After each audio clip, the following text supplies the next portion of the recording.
हिंदुस्तानी educator channel में आपका स्वागत है। आज हम लोग UP board intermediate class 12 Hindi में लोकोक्ति मुहावरों के बारे में जानने जा रहे हैं। लोकोक्ति और मुहावरे जो है आपको 2 नंबर के पूछे जाएंगे, जिसमें प्रश्न पत्र में 4 लोकोक्ति और मुहावरा में से किसी 2 का अर्थ एवं वाक्य प्रयोग सहित पूछा जाता है। ठीक है, जिसके लिए 2 अंक निर्धारित हैं। सबसे पहले आप जान लें लोकोक्ति और मुहावरे में हम कैसे फर्क समझें। फिलहाल कभी नहीं पूछा जाता है यूपी बोर्ड की परीक्षा में कि लोकोक्ति कौन सी है, मुहावरा कौन सा है। अपनी जानकारी के लिए आपको जानना होगा, मुहावरा छोटा छोटा होता है, लोकोक्ति थोड़ी लंबी लंबी लाइनें होती हैं।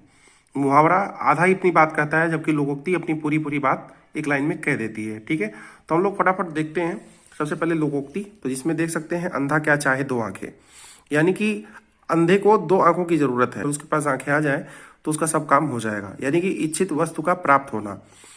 वाक्य प्रयोग में देखिए लिखा हुआ है, चींटी पानी में डूब रही थी और फिर क्या हुआ, तभी उसकी दृष्टि बहकर पास आते पत्ते पर पड़ी। उसी पे ये लोकोक्ति कही गई है कि अंधा क्या चाहे 2 आंखें, वह उस पर जा बैठी। अगला देख सकते हैं, अंधा बाटे रेवड़ी फिर अपने को ही दे, यानी कि स्वार्थ लाभ या संपूर्ण लाभ स्वयं उठाना। जैसे वाक्य प्रयोग में लिखा है कि जैसे भ्रष्ट नेता लोग हैं आज के, वो अंधा बाटे रेवड़ी फिर अपने को ही देने वाली युक्ति पर चरितार्थ करते हैं। मतलब जो भी योजना आती है उसका सारा लाभ स्वयं अकेले ले लेते हैं। अगला है, अंधे के आगे रोए अपने नैन खोए, मतलब ऐसे व्यक्ति के सामने अपने दुख समस्या को बताना जिस पर वह अपनी सहानुभूति प्रकट ना करे।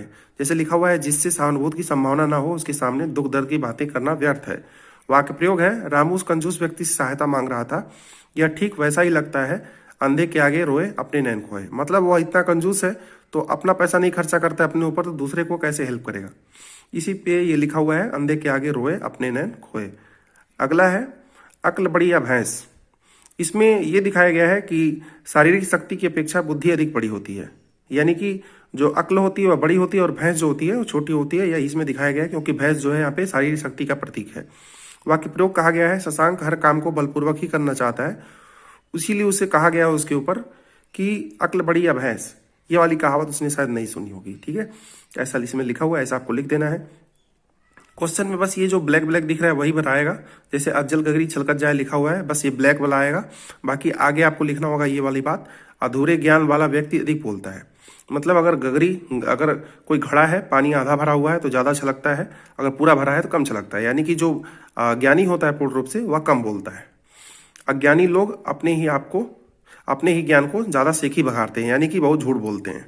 वाक्य प्रयोग में है, रतन ने गायन सीखना प्रारंभ करते ही स्वयं को गायक कहना शुरू कर दिया, सची कहा गया है अजल गगरी छलकत जाए। अगला देखते हैं, अपना हाथ जगन्नाथ। अपना हाथ जगन्नाथ मतलब अपने हाथ से कोई भी किया गया काम जो होता है वह विश्वसनीय होता है, वह कल्याणकारी होता है। वाक्य प्रयोग देखिए लिखा हुआ है, संचेस किसी काम में दूसरों की सहायता अवश्य लेता है, लेकिन उसे पता ही नहीं कि अपना हाथ जगन्नाथ होता है, यानी कि अपना काम स्वयं करना चाहिए। अगला है, अपनी करनी पार उतरनी। मतलब आप जो अपना काम करेंगे, अगर कुछ गलत काम कर रहे हैं तो उसका फल स्वयं भोगना पड़ता है, यानी कि अपने बुरे कर्मों का फल स्वयं भुगतना पड़ता है। जैसे वाक्य प्रयोग में लिखा गया है, अपने कर्मों के कारण ही रहमत जेल में है, सच ही कहा गया है अपनी करनी पार उतरनी। हम लोग देखते हैं और आगे लिखा हुआ है, अपनी अपनी ढपली अपना अपना राग, या अपनी अपनी डफली अपना अपना राग। ठीक है, ढपली और डफली दोनों कोई भी एक रहेगा तो सही हो जाएगा। ठीक है, इसमें ये बात लिखी गई कि अपनी अपनी बात कहना, मतलब रानी की बर्थडे पार्टी में कुछ लोग अपनी अपनी ढपली अपना अपना राग अलाप रहे थे। मतलब सभी लोग अपने अपने बर्थडे की बात को कह रहे थे, कोई दूसरे की बात को सुनने को तैयार नहीं था। फिर है, अंत भला तो सब भला। परिणाम अच्छा रहता है तो सब कुछ अच्छा होता है। यानी कि कोई अगर पढ़ने में सही नहीं है, अगर वह टॉप कर जाता है या कोई नौकरी पा जाता है तो लोग कहते हैं बहुत बढ़िया है, ये बहुत अच्छा मेहनत करता था। और वहीं कोई बेरोजगार रह जाता है तो उसे लोग कहते हैं कि घूमता था, पढ़ता नहीं था। तो इसलिए कहा गया है कि अगर परिणाम आपका अच्छा हो जाता है तो सब कुछ अच्छा हो जाता है। जैसे कहा गया है कि गुरमीत साइकिल प्रतियोगिता में प्रारंभ में तो पीछे था, लेकिन अंत तक जाते जाते उसने ऐसी कद दिखाई कि वह पहले नंबर पर आ गया। इसलिए लोग कहते हैं कि अंत भला तो सब भला। आगे देखते हैं, लिखा हुआ है, आंख के अंधे और गांठ के पूरे, मतलब मूर्ख और हठी। हठी मतलब जिद्दी।